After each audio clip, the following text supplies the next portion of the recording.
Kansooke nkunogolereyo ensonga nga ttaano enkulu abakugu ze basinze okwesibako ze ziviirako ebizimbe okugwa.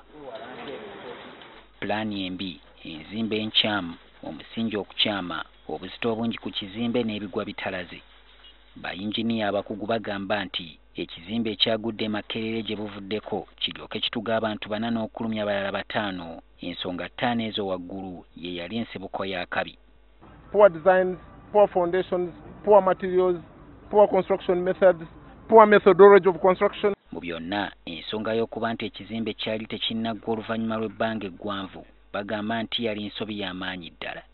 Mu myaka 5 egiyise kino kizimbe kya 6 mu Kampala wokka okuba nga kigwa nga kikyazimbibwa ne kittako n'okulumya abantu. Kyaseka Towers ebadde kimu ku bizimbe ebingi mu Kampala ebiri mu mbeera efaananako bw'eti kyokka nga wattu birimu abapangisa abakoleramu. Tutambuddeko mu bifo ebitali bimu ne tukizuula nti ebizimbe bingi ebiri mu mbeera eno bimaliddewo ddala ekiseera kinene nga kumpi enkuba esiiba efudde emba etandise n'okubirya. Abakolera mu bizimbe nga bino bandiba mu buzibu obutoogerekeka okusinziira ku bakugu. When you have poor methods again and the long duration and you have joints in between, then you also have issues of the structure developing such cracks. KCCA erumiriza nti ebizimbe nga bino yawera dda bannyini by'okubipangisa abantu. A building is supposed to have an occupation permit before it is used. So those people are risking their lives, and we have informed all building owners to get occupation permits. Ng'oggyeko ebyo ebitalina yadde omwaliiro ogwawedde, ebizimbe ebirala byonna tubisisinkanye birimu abapangisa. Ekyewuunyisa bano obunkenke bwe bakolerako babumanyi bulungi, wabula abo be twogeddeko nabo buli omu alina ensonga emusibye ku kizimbe nga kino.